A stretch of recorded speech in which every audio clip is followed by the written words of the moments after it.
გამარჯობა, ეთერშია კურიერის 3 საათზე ახალ ამბებს კურიერის გუნდთან ერთად მე კესო ქაფიანიძე გაგაცნობთ. კიდევ ერთი დასტური და აღიარება, რომ BBC-მ საგამოძიებო ფილმი მტკიცებულებების გარეშე მოამზადა. ასეთია მმართველი გუნდის შეფასება კონსტანტინე ჩახუნაშვილის განცხადებაზე და იმ კვლევაზე, რომელსაც ბრიტანული გამოცემა დაექვნა. ჩახუნაშვილმა თქვა, რომ მისთვის უცნობია გამოიყენეს თუ არა აქციების დროს აკრძალული ქიმიური ნივთიერება. კვლევაში, რომელიც ჩახუნაშვილმა ჩაატარა, საერთოდ არ ფიგურირებს ნივთიერება კამიტი. ქართულ ოცნებას აქვს კითხვები, რატომ გახდა BBC-სთვის სანდო კონსტანტინე ჩახუნაშვილის მიერ ჩატარებული კვლევა და რატომ არ არიან იდენტიფიცირებული საკვლევი ობიექტები. სწორედ ჩახუნაშვილზე და სხვა რესპონდენტებზე დაყრდნობით BBC ამტკიცებს, რომ გასულ წელს საპროტესტო აქციებზე მომიტინგეების წინააღმდეგ პირველი მსოფლიო ომის დროინდელი აკრძალული ქიმიური ნივთიერება გამოიყენეს. ბრიტანული მედიის მძიმე ბრალდებების გამო ქართული ოცნება BBC-ს წინააღმდეგ საერთაშორისო სასამართლოებში დავას იწყებს. სახელმწიფო უსაფრთხოების სამსახურმა კი გამოძიება დაიწყო. თემაზე უფრო ვრცლად ისაუბრებს შოთა ფალავანდიშვილი, ის შემოერთდება ახლა კურიერის ეთერს. შოთა, გისმენთ. როგორც ჩვენთვის ცნობილია, სახელმწიფო უსაფრთხოების სამსახურში კონსტანტინე ჩახუნაშვილთან ერთად დაბარებულია მისი მამაც, რომელმაც ასევე უარი განაცხადა უწყებაში მისვლაზე და მზად არის მაგისტრი მოსამართლის თანდასწრებით მისცეს ჩვენება, რაც შეეხება თავად ნივთიერება კამიტს და ასე ვთქვათ ინფორმაციას, რომელიც BBC-მ გაავრცელა. ჩახუნაშვილი ამტკიცებს, რომ მის მიერ წარმოებულ კვლევაში საუბარი არ ყოფილა ამ მომწამლელ ნივთიერებაზე და მან ზოგადი კვლევა ჩაატარა, რომელიც იკვლევდა აქციების შემდგომ, ასე ვთქვათ, რა სახის დაზიანებები ჰქონდათ ადამიანებს, თუმცა ნაცხადია ისიც, რომ აღნიშნულ კვლევაში არ არის იდენტიფიცირებული არც ერთი საკვლევი პირი, რომელსაც ასე ვთქვათ, რომ ჩაუტარდა გამოკვლევა ჩახუნაშვილის მიერ. ჩახუნაშვილი ამბობს იმასაც, რომ მას კამიტთან დაკავშირებით და ქიმიური არაღთან დაკავშირებით BBC-სთვის ინფორმაცია არ მიუწოდებია და ასე ვთქვათ, არც ლაბორატორიული კვლევა ჩაუტარებია კონკრეტულ ამ საშიშ მომწავლელ ნივთიერებასთან დაკავშირებით. ჩახუნაშვილის მტკიცებით BBC დაეყრდნო ზოგად თეორიას, რომელიც მისი კვლევის შემდგომ, ასე ვთქვათ, კიდევ სხვა ექსპერტებმა ნახეს და სწორედ ამის საფუძველზე მოამზადა ფილმი, თუმცა უნდა ითქვას ისიც, რომ თავად ჩახუნაშვილი 1 საათიან დოკუმენტურ ფილმში, რომელიც BBC-მ გააკეთა, ერთ-ერთი მთავარი რესპონდენტია. გითხარით, რომ კვლევაში არ არის ნახსენები საერთოდ. ანუ შემოდგენლობაზე არ ქონდათ ინფორმაცია კვლევის ფარგლებში. არა, კვლევის საგანი არ იყო ეგ. ანუ ეს ნივთიერება არ იყო უბრალოდ კვლევის საგანი? ჩვენი მიზანი არ იყო ნივთიერების დადგენა. კვლევის საგანი იყო ამდენ ადამიანს რომ დარჩა ნარჩენი მოვლენები, კლინიკურად იყო თუ არა ცვლილებები, ინსტრუმენტულად იყო თუ არა ცვლილებები და ლაბორატორიულად იყო თუ არა ცვლილებები. აქ სადმე ფიგურირებს ქიმიური აგენტი რომელიმე. ჩვენი დათქმა, ჰიპოთეზა ეფუძნებოდა იმას, რომ გამოყენებული იყო CS გაზი და კონკრეტული whistleblower-ები, რომლებმაც მიაწოდეს BBC-ს ინფორმაცია, ასევე კონკრეტული დოკუმენტაცია, რომელიც BBC-მ მოიღო, მათ შემდგომ და ტოქსიკოლოგთან გაიარეს და ქიმიური იარაღის სპეციალისტთან კონსულტაცია, ამის მერე თქვეს, რომ შესაძლოა ეს იყოს კამიტი. და აქ მე სად ფიგურირებ, ეგ მაინტერესებს.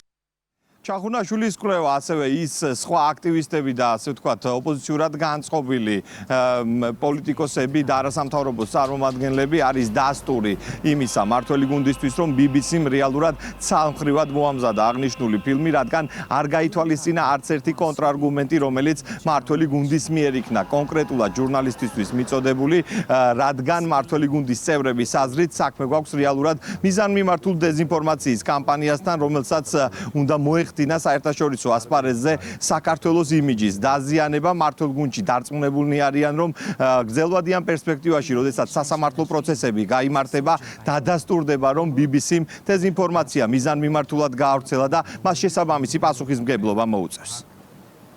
როგორც აღმოჩნდა და თავადვე სიუჟეტში აქვთ ეს ნახსენები 2009 წელს გამოიცდებოდა ნაციონალური მოძრაობის პირობებში.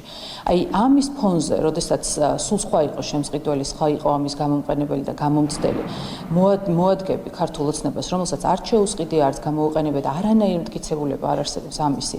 უფრო მეტიც, ვის კვლევასაც ეფუძნებიან ეს ვიღაც ექიმად წოდებული, აღნიშნული პიროვნება ამბობს, რომ მან მხოლოდ გამოკითხა დემონსტრანტები და ამ დემონსტრანტების აღქმებზე დაფუძნებით ამხელა რეპუტაციული და წესით კარგი მედია საშუალება აფუძნებს ბრალდებას, რომელიც არის უმძიმესი საქართველოსთვის. შესაბამისად, რა თქმა უნდა, მივიღეთ გადაწყვეტილება, რომ ვუჩივლოთ BBC-ს და ეს საჩივარი იმედი გვაქვს, რომ ისეთივე სამართლიანად დასრულდება, როგორც დონალდ ტრამპის შემთხვევაში.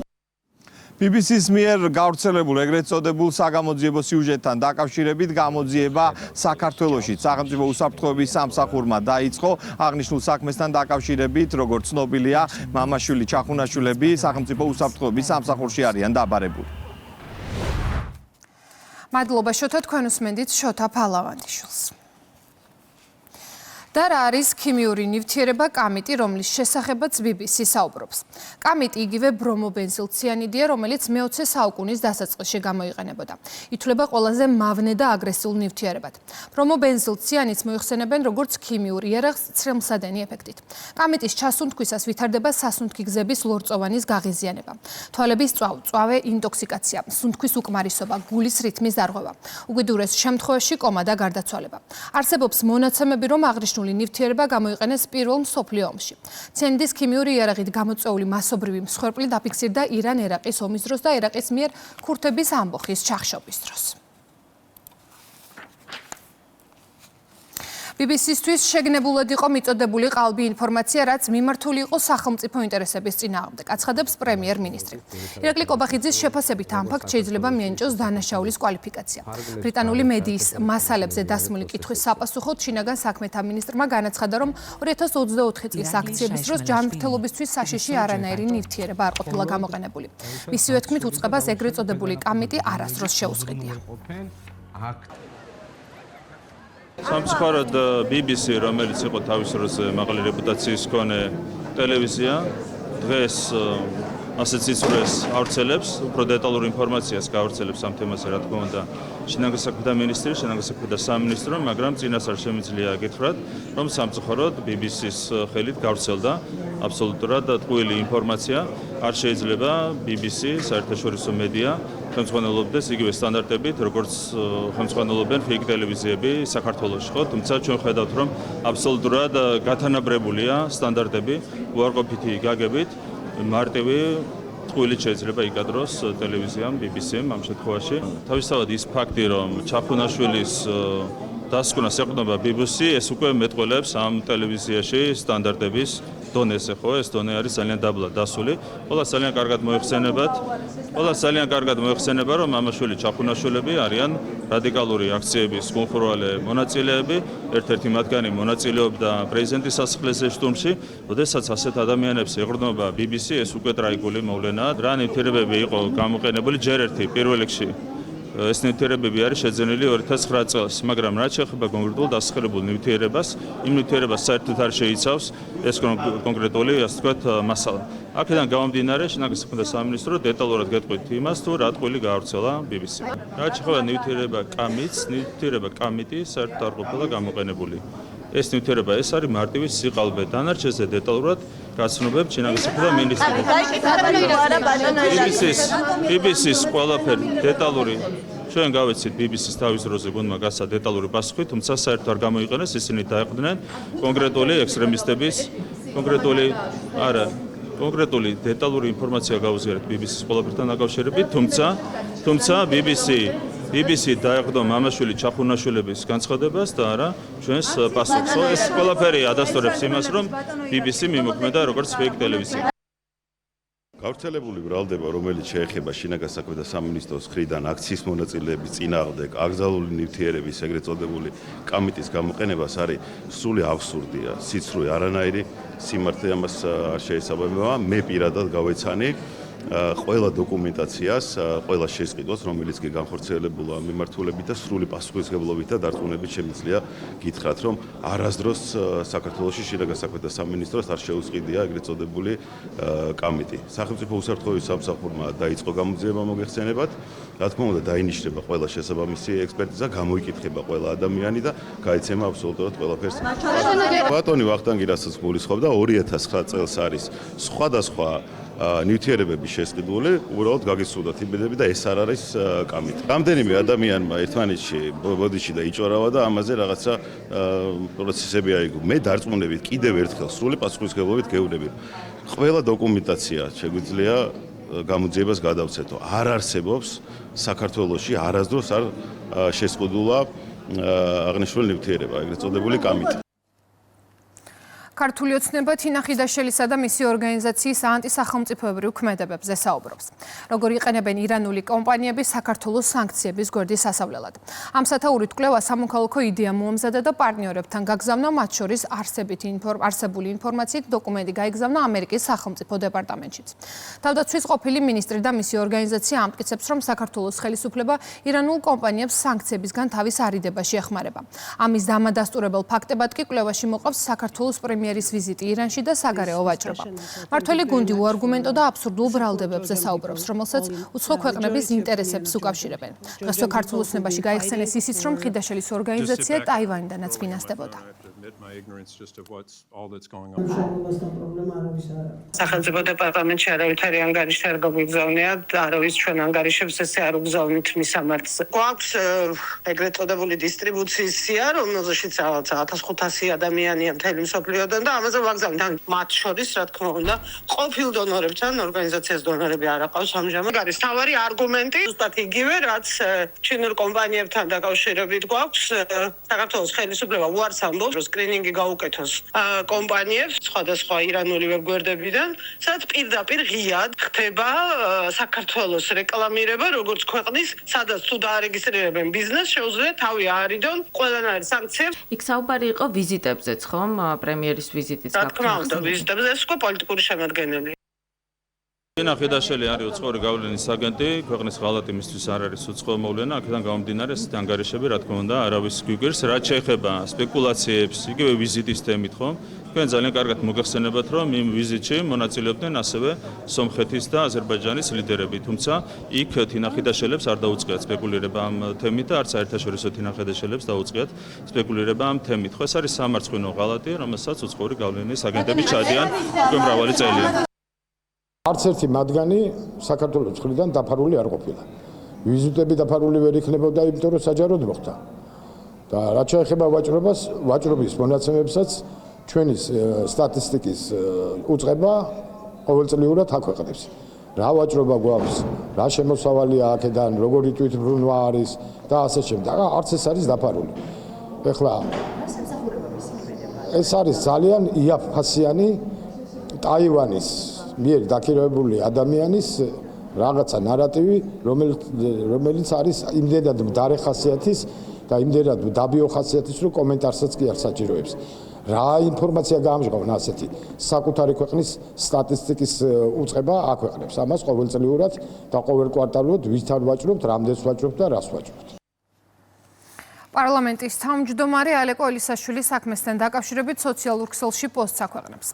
ახლა არის მარტივი კითხვა, როდის გარიცხავს ლელო ტერორისტული აქტის ჩამდენ საკუთარი რიგებიდან. იგივე კითხვა მიემართება ალდეს. ტერორისტის წევრად ყოლა და ევროპა რამდენად თავსებადია. წერს პაპუაშვილი. მართველი გუნდი ალდეს მხრიდან რადიკალიზმის წახალისებაზე საუბრობს. ლელო ძლიერი საქართველო კი ერწმუნება, რომ ელისაშვილს ალდესთან კავშირი არ აქვს.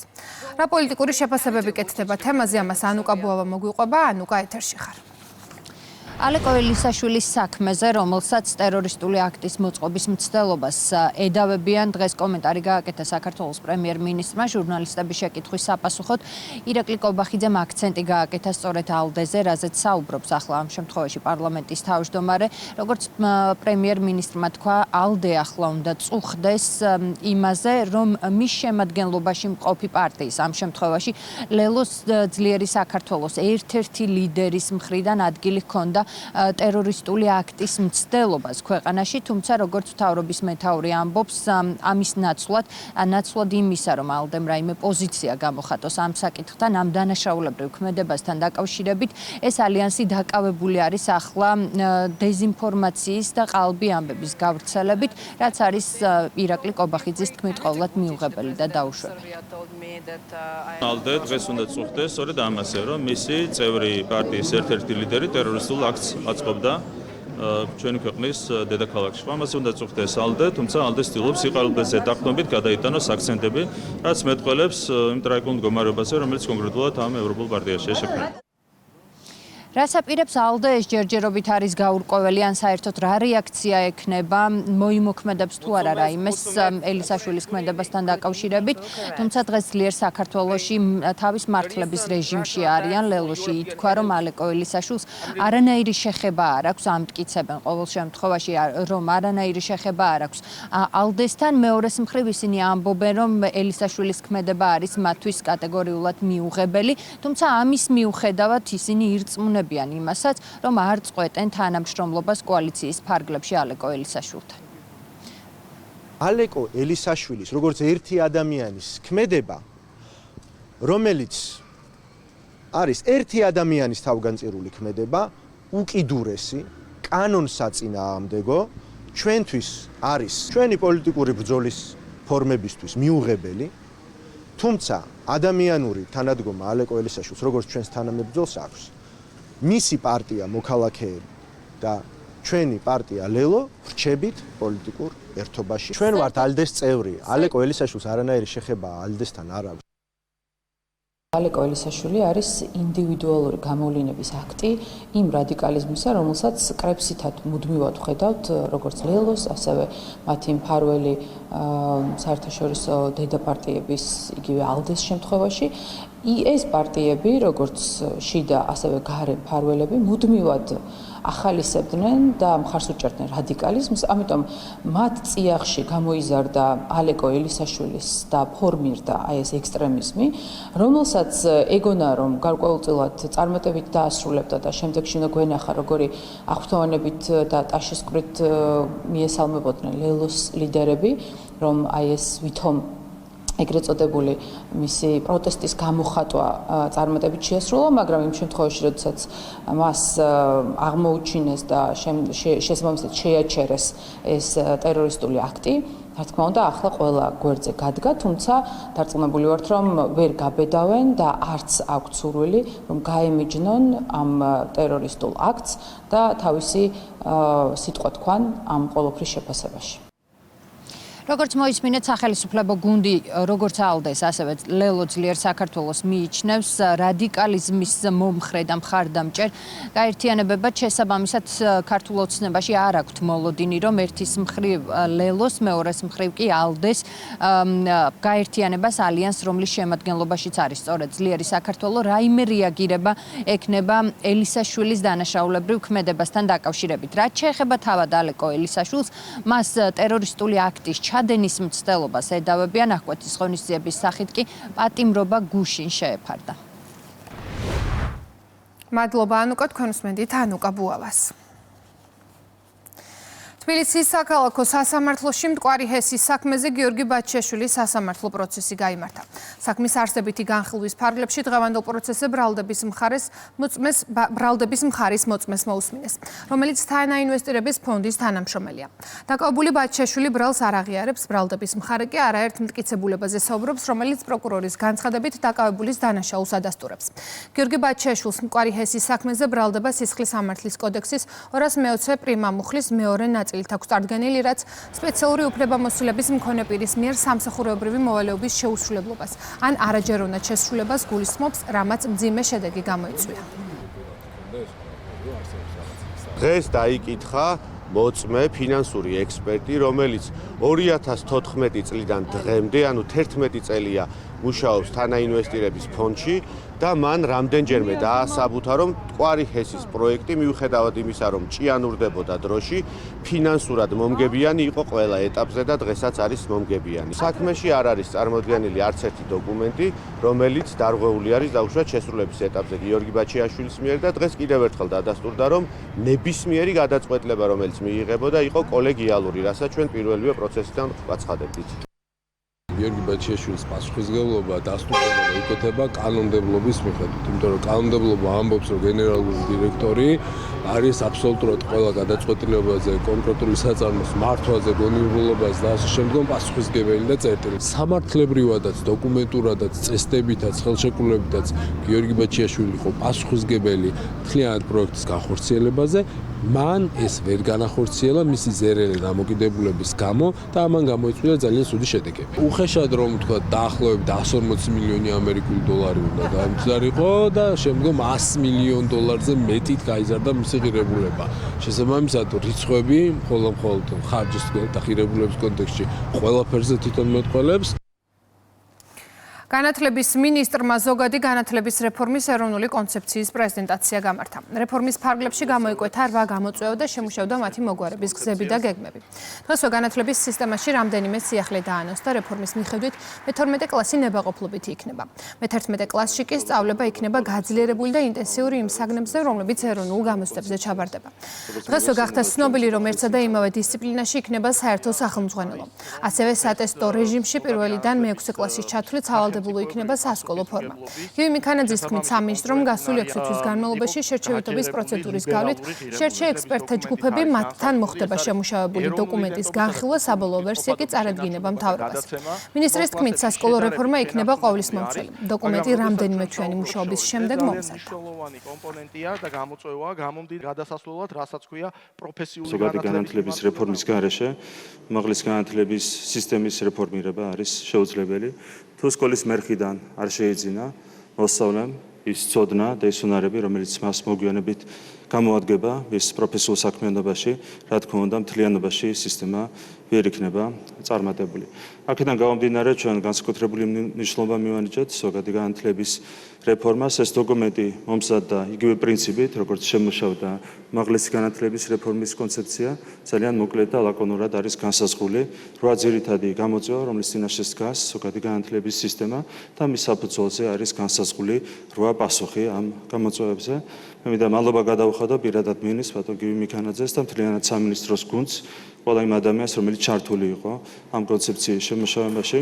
დარწმუნებულია, რომ ეს კონცეფცია წარმატებით აღსრულდება, რაც საბოლოო ჯამში ბუნებრივია თავის მნიშვნელოვან წვლილს შეიტანს ჩვენი ქვეყნის შემდგომ წინსვლასა და განვითარებაში.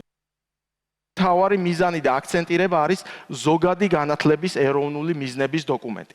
ეს დოკუმენტი არის თავიდან ბოლომდე ეროვნულ ფასეულობებზე და ღირებულებებზე ორიენტირებული საკუთარი ქვეყნის, ჩვენი ქვეყნის ტრადიციების, კულტურის, ისტორიის დაფასებაზე. სწორედ ამაზე იქნება მთელი სასწავლო პროცესი ორიენტირებული, მოხდება ამ კომპონენტის ფარგლებში ფუნდამენტური საგნების, ისეთი როგორიც არის ქართული ენა და ლიტერატურა, ისტორია, გეოგრაფია, გაძლიერება, სასკოლო საფეხურები განისაზღვრება შემდეგნაირად. დაწყებითი იქნება პირველი მე-6 კლასი, საბაზო იქნება მე-7, მე-9 და საშუალო საფეხური იქნება მე-10, მე-11 კლასები. განათლების, მეცნიერებისა და ახალგაზრდობის სამინისტრო სრულ პასუხისმგებლობას იღებს იმაზე, რომ 11 წლიანი სწავლება იქნება საკმარისი იმისთვის, რომ ჩვენ სრულფასოვანი ზოგადი განათლება მივცეთ ახალგაზრდებს.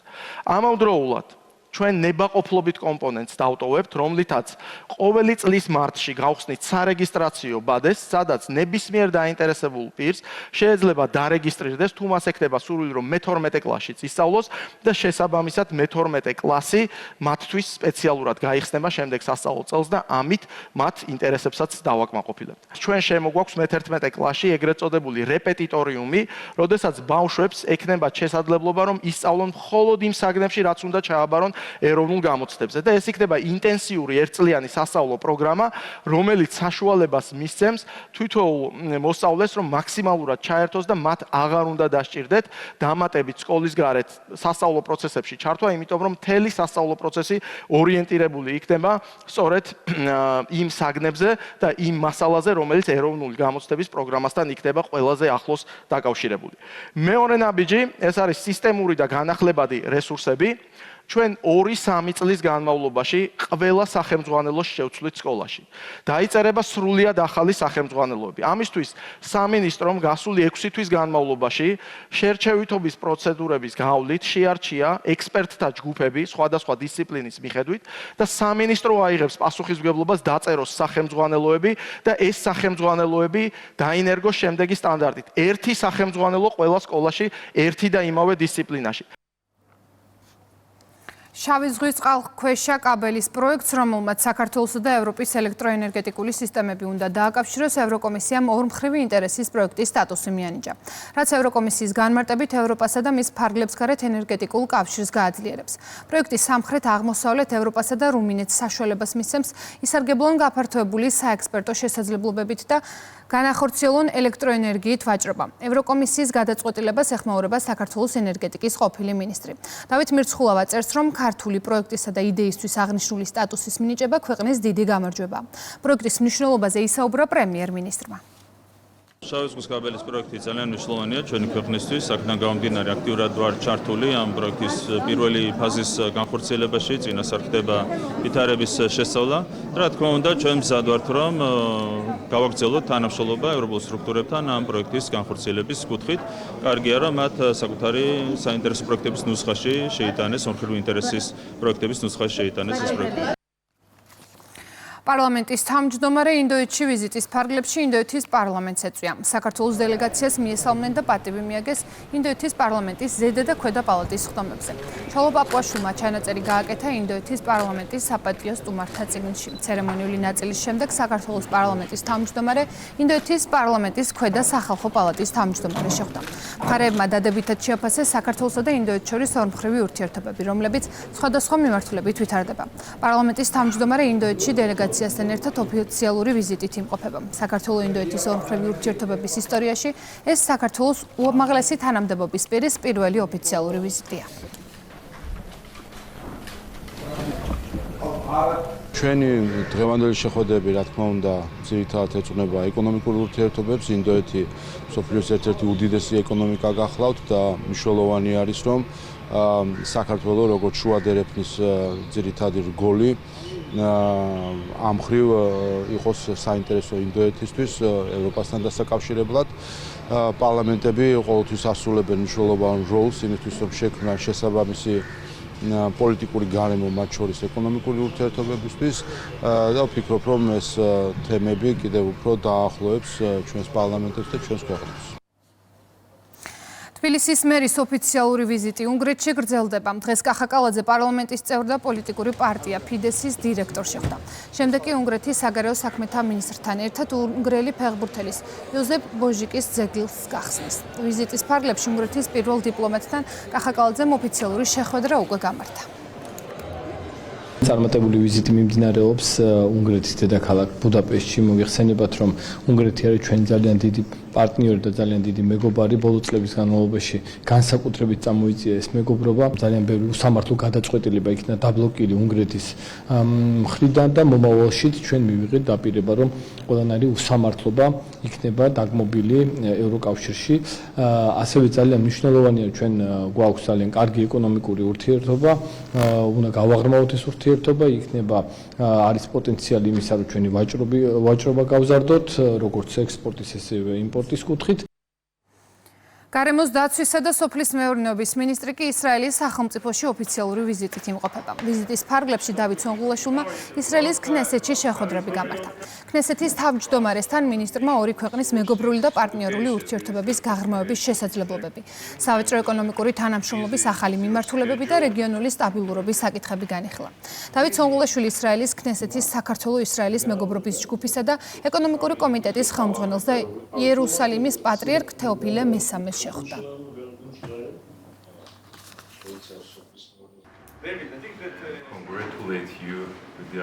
კონდა შეხვედრები როგორც ქნესეთში სპიკერთან, ასევე ეკონომიკის კომიტეტის თავმჯდომარესთან, სადაც კიდევ ერთხელ ხაზგასმული იყო ორ ქვეყანას შორის ურთიერთობების მნიშვნელობა და საქართველოს და ისრაელის ქვეყნებს შორის აქტიური თანამშრომლობა და მეგობრობა და აქვე რა თქმა უნდა განსაკუთრებულად აღსანიშნავი არის იერუსალიმის პატრიარქთან შეხვედრა, სადაც ჰქონდა შესაძლებლობა რომ იგველოცა აღსაყდრებიდან 20 წლის იუბილე. შეხვედრა ძალიან ნაყოფიერი იყო, ხოლო ჩვენ პირველ რიგში მეგობრები და ძმები ვართ. ძალიან ბევრი ებრაელი ქართული წარმოშობისაა და ჩვენს ქვეყნებს შორის მრავალმხრივი ურთიერთობები გვაქვს. ბევრ ებრაელს უყვარს საქართველო და სიამოვნებით სტუმრობენ თქვენს ქვეყანას. ცნობილია, რომ ისრაელი არის ერთ-ერთი წარმატებული სოფლის მეურნეობის ქვეყანა და მათი გამოცდილების გაზიარება ძალიან გამოადგება ჩვენ ქვეყანას. მთლიანობაში უნდა ვთქვა, რომ ურთიერთობა საქართველოსა და ისრაელს შორის ძალიან დინამიურად ვითარდება და გვაძლევს იმის საშუალებას, რომ უფრო გავაღრმავოთ ის ტრადიციული მეგობრული ურთიერთობები, რაც არსებობს საქართველოსა და ისრაელს შორის.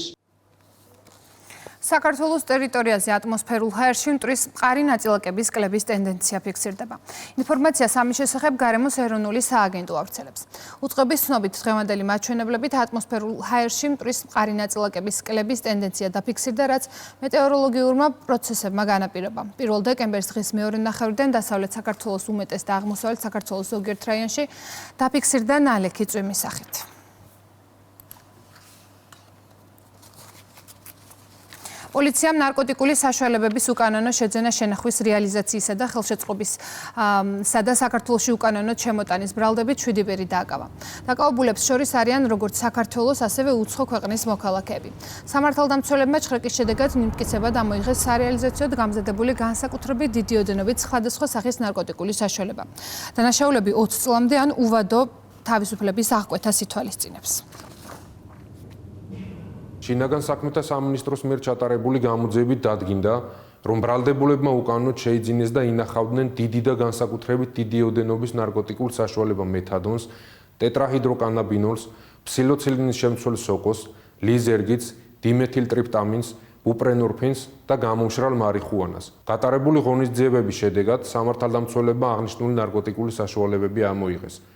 დაკავებულებს ბრალდება წინასწარი შეთანხმებით ჯგუფის მიერ დიდი და განსაკუთრებით დიდი ოდენობით ნარკოტიკული საშუალების უკანონო შეძენა შენახვის, მარიხუანას და განსაკუთრებით დიდი ოდენობით მეთადონის უკანონო რეალიზაციის ხელშეწყობის, ჯგუფურად ჩადენილი განსაკუთრებით დიდი ოდენობით ნარკოტიკული საშუალების საქართველოში უკანონო ჩემოტანის ფაქტებზე წარედგინათ, რაც სასჯელის სახით და ზომად 20 წლამდე ან უვადო თავისუფლების აღკვეთას ითვალისწინებს. ჯგუფურად ჩადენილი სხვისი ნივთის დაზიანების, ასევე თაღლითობის მცდელობის ფაქტებზე 2 პირი დააკავეს. გამოძიების მიხედვით ბრალდებულებმა სადაზღვევო კომპანიებისგან და ავტომობილების მძღოლებისგან, მათ შორის უცხო ქვეყნის მოქალაქეებისგან დიდი ოდენობით მატერიალური სარგებლის მიღების მიზნით თაღლითური სქემა შეიმუშავეს. ბრალდებულები წინასწარ შერჩეულ ადგილებში მათი მართვის ქვეშ არსებული ავტომობილების გამოყენებით ავტოსაგზაო შეჯახების პროვოცირებას ახდენდნენ, რომ დაზარალებულ მხარეთ თავად წარმოჩენილიყვნენ. ზიანის სანაცვლოდ კი ავტოსაგზაო შემთხვევებში მონაწილე მძღოლებისგან, ასევე ავტომობილების დამზღვევი კომპანიებისგან დიდი ოდენობით თანხები მიეღოთ. დანაშაულები 7 წლამდე ვადით თავისუფლების აღკვეთას ითვალისწინებს. რეკლამის შემდეგ კურიერი ეთერში ბრუნდება, განვაგრძობთ გამოშვებას. რუსეთის ხელისუფლება უკრაინას სუვერენიტეტის დარღვევაში ადანაშაულებს. კრემლი მიზეზად შავ ზღვაში უკრაინული საზღვაო დრონებით რუსეთის ჩრდილოვანი ფლოტის 2 ტანკერზე დარყმას ასახელებს. სანქცირებული კაიროსი და ვირატი გამბიის დროშის ქვეშ თურავდნენ და 70 მილიონი დოლარის ოდენობის ნავთობის გადაზიდვა შეეძლოთ. შემთხვევას გამოეხმაურა თურქეთის პრეზიდენტი. რეჯეფ თაიფ ერდოღანი აცხადებს, რომ ომმა ისეთ ნიშნულს მიაღწია, რომელიც ნავიგაციის უსაფრთხოებას საფრთხეს უქმნის. ერდოღანი ამბობს, რომ კომერციული გეგმების მიზანში ამოღება tehdit eder boyuta geldiği görülüyor. ამერიკის შეერთებული შტატების პრეზიდენტის სპეციალური წარმომადგენელი და ტრამპის სიძე მოსკოვში ჩავლენ. სტივ უიტკოფი და ჯარედ კუშნერი კრემლში ვლადიმერ პუტინს დღის მეორე ნახევარში შეხვდებიან. რუსეთის პრეზიდენტთან ამერიკული მხარე უკრაინაში ომის დასრულების გეგმის ირგვლივ მოლაპარაკებებს გამართავს. მოლაპარაკებებმა ბამდე რუსეთ-უკრაინის ომის დასრულების მნიშვნელობაზე ისაუბრეს თეთრ სახლში. ტრამპის პრეს-მდივანმა ჟურნალისტებს უთხრა, რომ სამშვიდობო პროცესის მიმართ ამერიკის ლიდერი ოპტიმისტურადაა განწყობილი. ტრამპს ომის დასრულება სურს და არ უნდა რომ ამერიკელი გადასახადების გადამხდელების სარგებლის მიღების წყაროდ იქცნენ. კეროლაინ ლევიტის განცხადებით უკრაინის პრეზიდენტის უახლოეს გარემოცვასთან დაკავშირებული კორუფციული სკანდალი კი მოლაპარაკებებს ხელს უშლის. საქართველოს გაერთიანებული წყალმომარაგების კომპანია 8 დეკემბრიდან იწყებს კომერციული ობიექტების აქტიურ შემოწმებას, რათა უზრუნველყოს უკანონო მიერთებების გამოვლენა და მათი აღმოხსნა. კომპანია კომერციულ ობიექტებს აძლევს 7 დღიან ვადას არსებული დავალიანებების დაფარვის საშეღავათო პერიოდის გასვლის შემდეგ დაუყოვნებლივ ჩატარდება კანონით გათვალისწინებული პროცედურები. უკანონო მიერთების ჩაჭრა და დაჯარიმება. რეგიონებში წყალმომარაგების სისტემა მნიშვნელოვან პრობლემებს აწყდება უკანონო დაერთებების გამო. ეს მხოლოდ ტექნიკური საკითხი არ არის. როდესაც ხდება წყლის უკანონო მოხმარება, ზარალდება კეთილსინდისიერი მოქალაქე, რადგან ჩნდება წყლის დეფიციტი. სწორედ ამიტომ ჩვენ ვიწყებთ უკანონო დაერთებების სისტემურ აღმოჩენას და ჩაჭრას პირველ ეტაპზე კერძო სექტორის მაღალი მოხმარების ობიექტებში. ჩვენი მიზანი არ არის ვინმეს დასჯა, ჩვენი მიზანია სამართლიანობა, წყლის რესურსის დაცვა და ხარისხიანი მომსახურება ყველასთვის. სოხუმის სახელმწიფო უნივერსიტეტში ქართულ-აფხაზური ურთიერთობების შესახებ სამეცნიერო კონფერენცია გაიმართა. ღონისძიების ფარგლებში ჯემალ გამახარიას წიგნის წმინდა მღვდელმთავარი გაბრიელი პრეზენტაცია მოეწყო, რომელიც სასულიერო პირის აფხაზეთში მოღვაწეობის პერიოდს ასახავს. კონფერენციის მონაწილეებმა ქართველებსა და აფხაზებს შორის საგანმანათლებლო კავშირებისა და სახალხო დიპლომატიის გაძლიერების მნიშვნელობაზე ისაუბრეს. გავსი ფორმატის კონფერენციები ხელს უწყობს იმ ქართულ-აფხაზური ისტორიის და კულტურის გაცოცხლებას და ობიექტურად წარმოჩენას, რომელიც უკავშირდება ჩვენ ურთიერთპატივისცემას აფხაზების მიმართ და მე დარწმუნებული ვარ, რომ განათლება და მეცნიერება უდიდეს როლს ითამაშებს ნდობის აღდგენის და შერიგების პროცესში. უმაღლესმა საბჭომ სოხუმის უნივერსიტეტთან ერთად დღეს ჩაატარა სამეცნიერო კონფერენცია. აქ იყო წარმოდგენილი მთელი რიგი მოხსენებები გაბრიელ ქიქოძის ცხოვრება მოღვაწეობის შესახებ და ბოლოს გაიმართა წიგნის პრეზენტაცია, რომელიც ეძღვნება გაბრიელ ქიქოძის აი ამ 20 წლიან მოღვაწეობას აფხაზეთში. ეს ძალიან მნიშვნელოვანი ღონისძიება იმ თვალსაზრისით, რომ ენგურს იქედან ჩვენ გვიყურებენ, გვენდობიან უნივერსიტეტში გამართული ღონისძიებების შედეგების თვალსაზრისით და ასეთი ღონისძიებები მუდმივად იმიტომ უნდა განხორციელდეს, რომ ახალგაზრდებში ცნობიერება ამაღლდეს იმ საკითხებთან დაკავშირებით, რომელთაც იბრძვის საქართველოს მთავრობა და ეს უმთავრესად არის მშვიდობიანი დაბრუნება აფხაზეთში. სკანდინავიის ქვეყნებიდან ტურისტული ნაკადების მოსაზიდად საქართველოს ტუროპერატორებს მასპინძლობს მარკეტინგული კამპანიის ფარგლებში. ნორვეგიული, შვედური და დანიური ტურისტული კომპანიების 9 წარმომადგენელი საქართველოს ავიაკომპანია Air Baltic-თან თანამშრომლობის ფარგლებში ეწვია. ტურიზმის ეროვნული ადმინისტრაციის ორგანიზებით სკანდინავიელ ტუროპერატორებს ქართველი კოლეგები შეხვდნენ. შეხვედრას 40-მდე ქართველი ტუროპერატორი დაესწრო. ეს ყოველივე მკაფიო შედეგს გამოიღებს 20-26 წლისათვის, რაც მოგცემს მეტ სტაბილურობას წლის განმავლობაში.